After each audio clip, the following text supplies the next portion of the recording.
Disclaimer, I have had a lot of beer up to this point before recording this video, so if I do or say anything weird during this recording, just bear with me.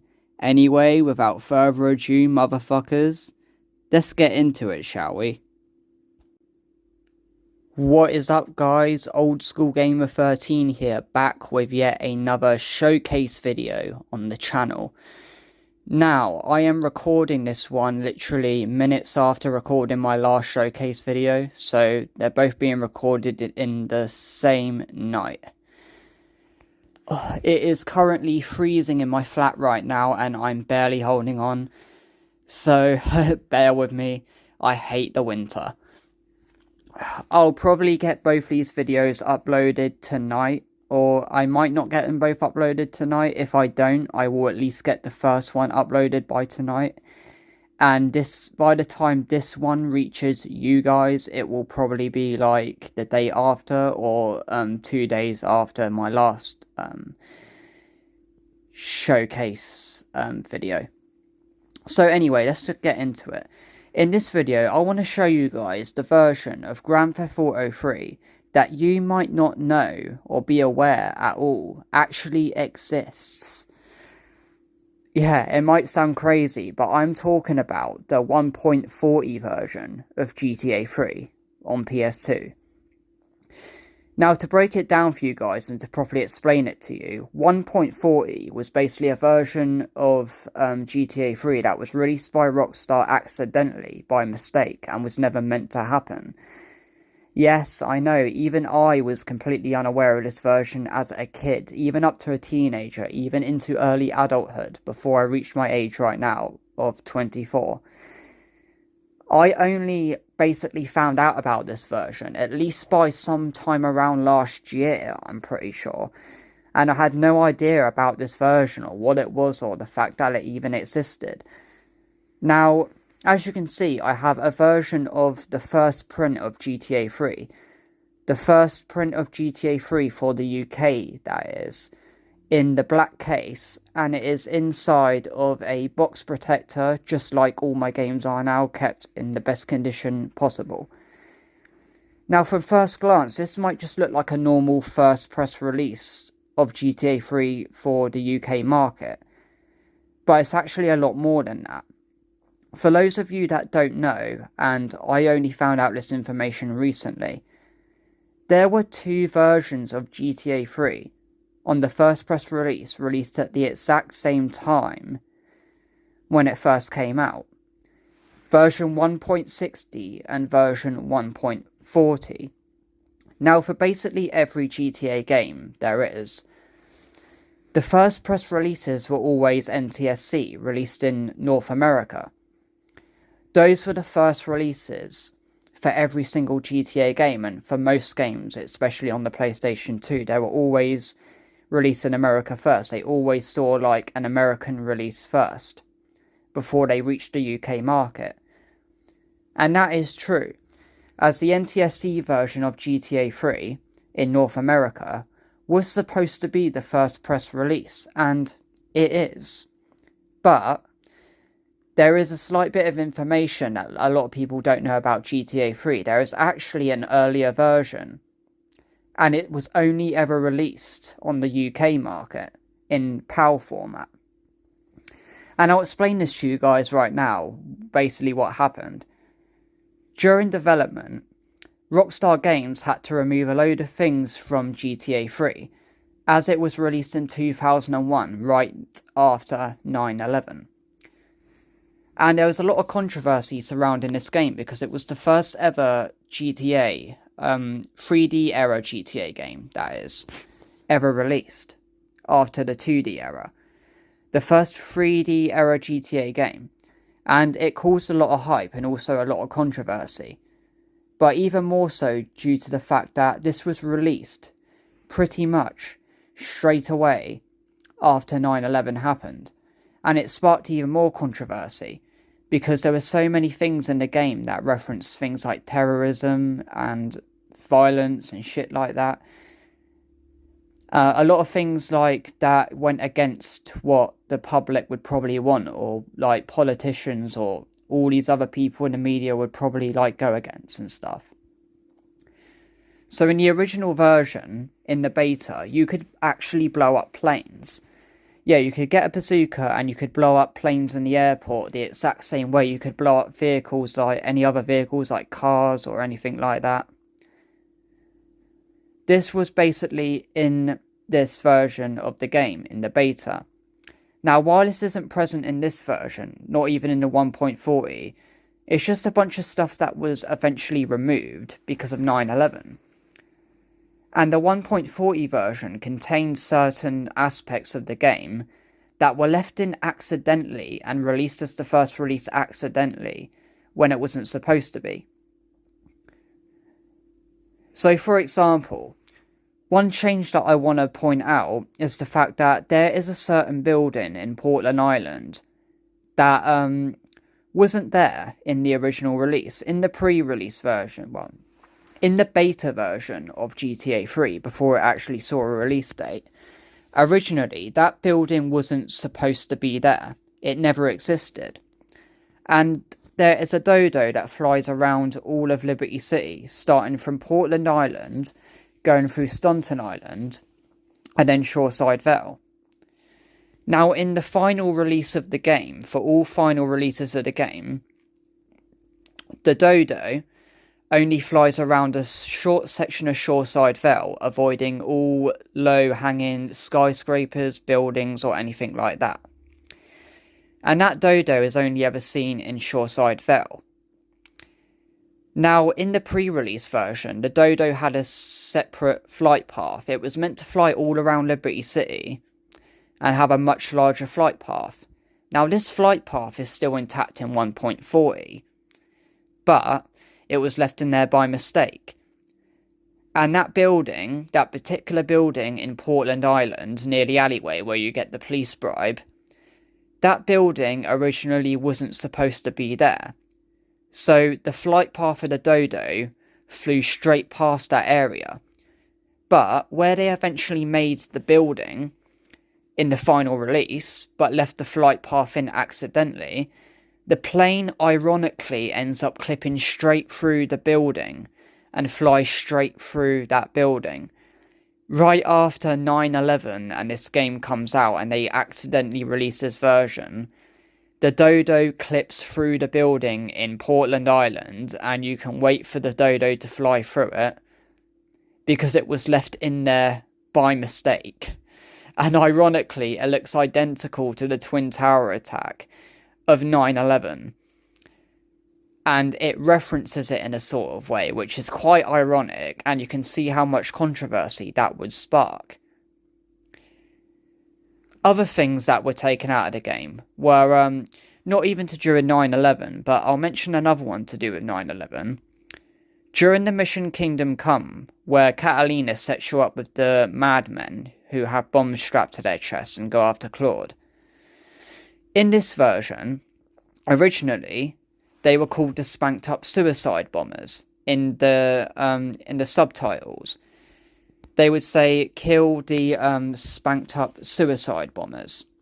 But in the final release, as you all know, it says Spanked Up Madmen, not Spanked Up Suicide Bombers. And they changed this to, like, get rid of any reference of, like, terrorism or suicide bombers or anything like that. Because of it being around 9/11, they wanted to take that out and change it to madmen instead of suicide bombers.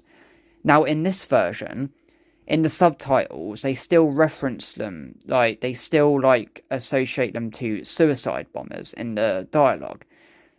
So instead of saying, take out the spanked out madmen, it actually says, take out the spanked up suicide bombers. So that was left in by mistake as well. Now, another thing that's in this game, which I found quite interesting, and I've never seen this before in my life until I found out about this version.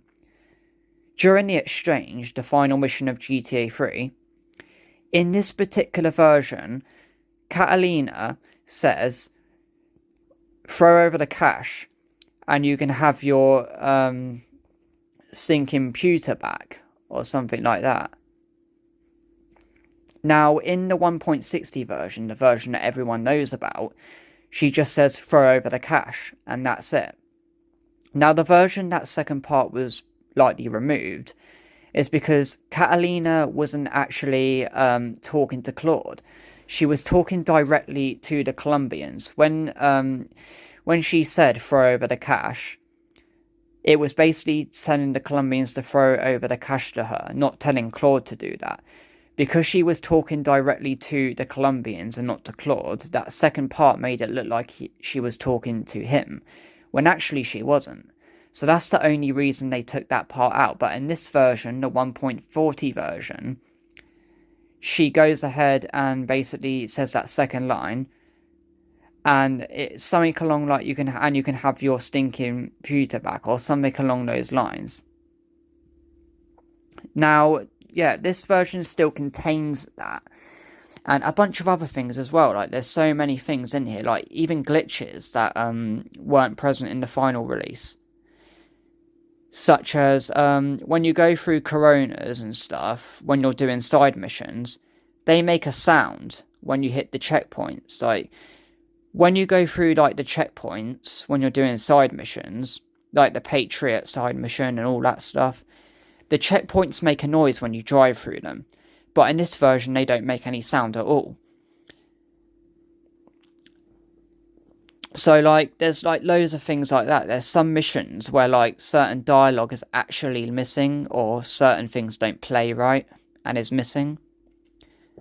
And some things that aren't supposed to be there are in the game, including beta, cut, and removed content that was removed during, because of 9/11. And one thing I mentioned is, on the introduction screen, the police cars are supposed to be black, like in the final version during the introduction, but in this version, they're blue. The original design for the the police cars in GTA 3, they were supposed to be blue to represent the NYPD, but they were later taken out to get rid of any reference to the NYPD. Also, most likely due to 9/11 and stuff like that. But it is still available in the 1.60 version of GTA 3. That's just something they never removed. Yet the 1.60 version doesn't contain any of this accidental left-in content that the 1.40 version does. The NTSC versions, however, all versions of that have the black cop cars in the introduction menu. But all versions, as far as I'm concerned, for UK, there's at least the first two versions, from what I can tell, still have the blue cop car, but it's the 1.40 version that has all of that cut content in it. Now, what likely happened is it was released accidentally at the same time as the 1.60 version. They had files in the game, and it was a version right before the one that was intended for release. So what likely happened is that the 1.40 version of the game was accidentally released. Like, the wrong build was accidentally sent out for retail release and production at the same time as the 1.60 version was released. And because of this, there's only a limited quantity of them, because it was quickly taken away as soon as they realised this. On the very same day as release, both these versions, 1.40 and 1.60, were released at the exact same time, but they clocked onto it straight away, realised they made a mistake, and they were pulled from shelves and stopped reproduction straight away. And then, yeah, that was it. So any versions that are out there are extremely rare, because they stopped bringing these out the minute they realised it, which was not long after they sent them out. And then only the 1.60 versions continued to be produced, and the 1.40 versions stopped being produced and stopped being brought out. And that's why when you go on most eBay searches and Amazon searches, or look in most game stores, the version you're going to find is the 1.60 version and not the 1.40 version. And 1.40 versions do show up on eBay from time to time, but it is extremely rare. And the only way to tell is by looking at the game's disc. And I'm going to show you exactly how you can tell you have the 1.40 version. So, I'm going to now, and I'm going to take it out of its box protector so I can show you what I mean by this. And you can even look this up on the internet and you'll find the exact information that you're looking for.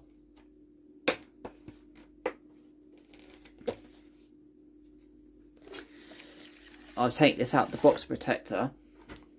As you can see, my case is really I managed to get myself a case that is in great condition, and also I managed to get myself a disc inside that case which is also in such good condition. And when I tell you guys the story of how I found this and how much I paid for it, you're going to be laughing. Like, you're going to think to yourself, what a lucky bastard. So, open this up for you. I'm going to show you right now how you can tell. I'm going to show you the condition of the disc. I'm going to show you how good condition it's in. What you need to look for on the disc to ensure that it is the right one.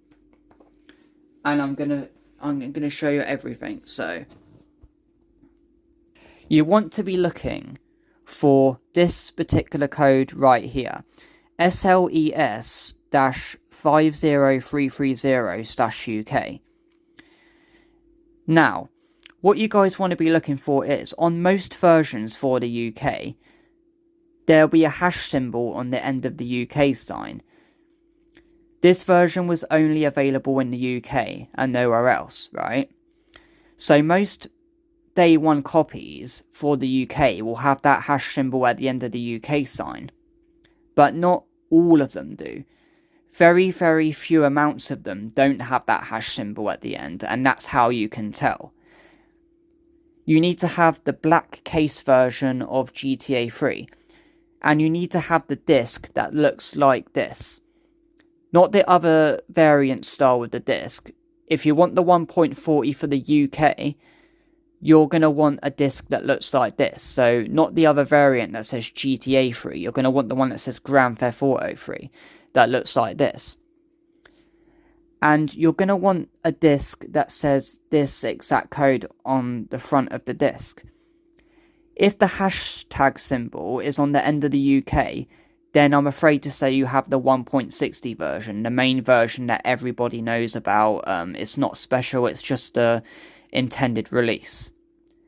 However, if you have the rare exclusive like 1.40 version that is circulating around that not many of were released and is quite hard to get hold of because there's not that many about, then that hash symbol won't be on the end of that UK sign. It will just be SLES-50330/UK, no hash symbol. And if it says that it's that thing on your disc without the hash symbol, then you have the 1.40 version. And then you can boot it up in your PS2 and you'll be able to tell for definite if that plane in Portland eventually flies through that building, and if the final mission in Exchange has Catalina say that extra line, and if in the Kingdom Come mission the spanked up madmen are reference to as suicide bombers instead, then you definitely have the rare version that was not intended to be released and was released by mistake. Now, if I turn this round, you can see it's, look at the condition of that man, like. I'm just going to take it off camera quick to have a look at it myself. That is near mint. It's obviously not a mint copy, because getting a mint copy of the 1.40 version, which not many are about, it's going to be nearly impossible. While not impossible technically, nearly impossible, because let's be real, nobody would have known about this, and anyone that just so happens to have it, they're not really going to end up on eBay, are they? And if they do, there's a very fucking rare chance. If you're getting hold of the 1.40, you might end up with badly scratched versions or slightly scratched versions, but the one I've got barely has any scratches on at all. It's like, I'd call this one a 9 out of 10 disc. You can see by looking at the lighting that there are a few light surface scratches, but it looks near mint when you look at it off camera and you look at it like from like face to face view. I can assure you this is a near mint disc, and it is like barely even touched.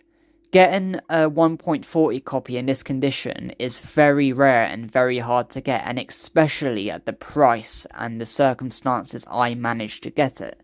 So let me just explain to you guys real quick how I managed to get it.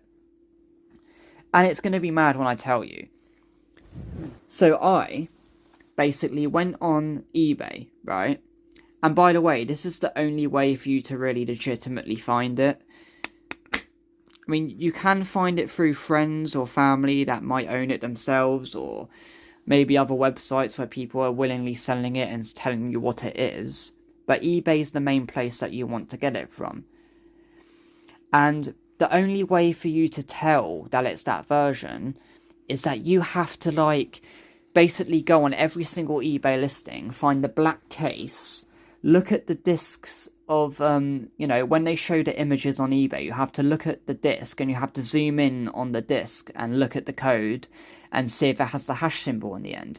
And you have to do that for every single listing until you find the one without the hash symbol. Believe me, I spent months looking at random discs on random eBay listings, and not one of them was the 1.40. That's how rare it is.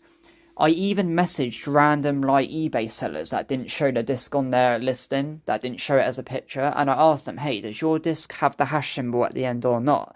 And a lot of them even question you, like, oh, is it worth any more? Is it worth anything extra? Is it rarer? You know, they want to know that because they want the extra money, don't they? They want to try and bump up the price. But some of them are pretty like chill, they don't care, and they're like, oh, I'll check now. But every single one of them always said no, it's got the hash symbol at the end. And to come across it, you've got to come across a very rare specific listing that just so happens to have the disc that doesn't have the hash symbol on the end. And I've only come across this about 2 times, or 3 times if anything.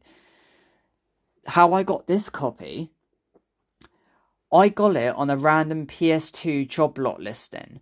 So they were like selling loads of PS2 games for a cheap price. Like, you know, on eBay when like they sell a fuck ton of PS2 games for like cheap prices, and they just sell them in bulk.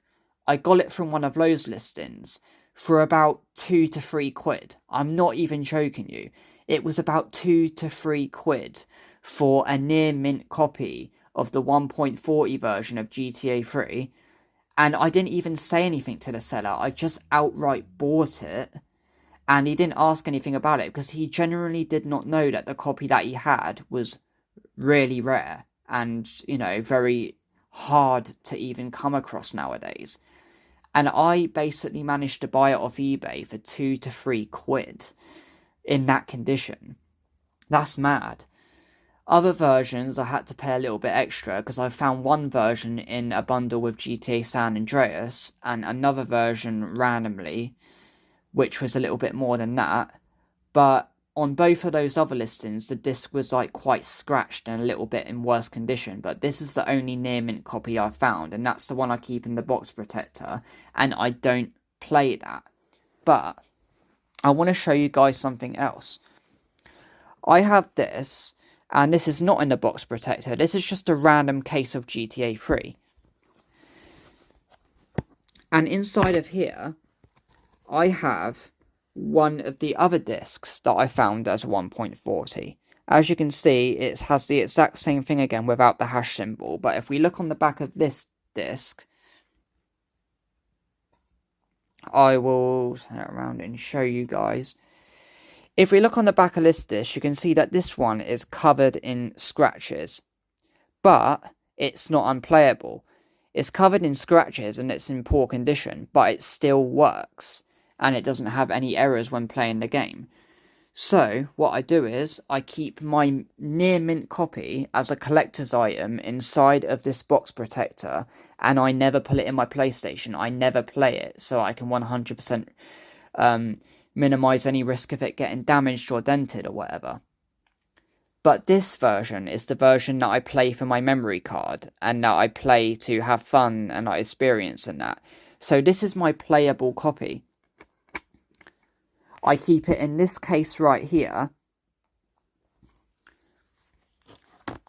in a random GTA 3 case, and this is the version that I use to play. This, however, is the collectible version that I never use for specific purposes.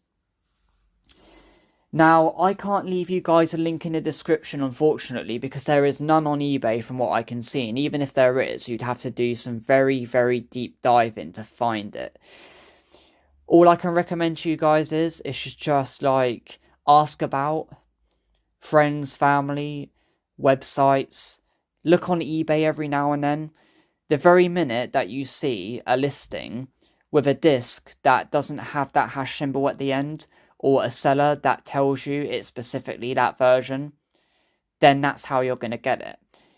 Your best bet is to catch it from a seller that doesn't know what the version is and just thinks he's got a random GTA 3 copy. That's how I did it.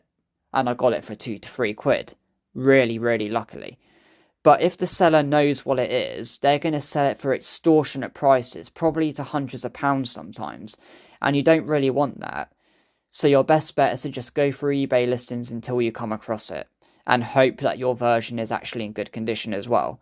So that's the only thing I can recommend for you guys. But yeah, I just thought I'd showcase this because it's very interesting. And most of you guys probably aren't even going to realise that this version ever existed. It just looks like a normal copy of GTA 3, and maybe when you guys were younger, you owned a copy and never even realised you had it.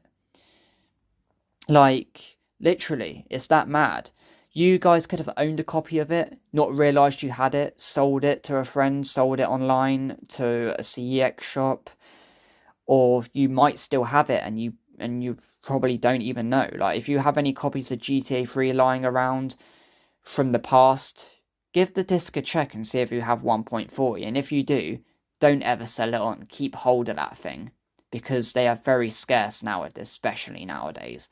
Only a very limited quantity was brought out by mistake.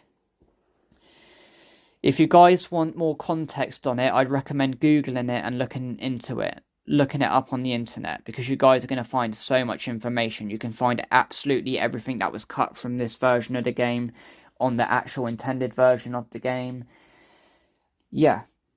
It's a very interesting version, and definitely worth as a collector's item. So, yeah.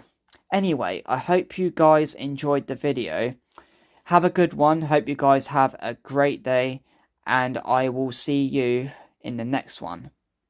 Peace. I broke a nail and my hair is ruined. I mean, can you believe it? This one cost me $50.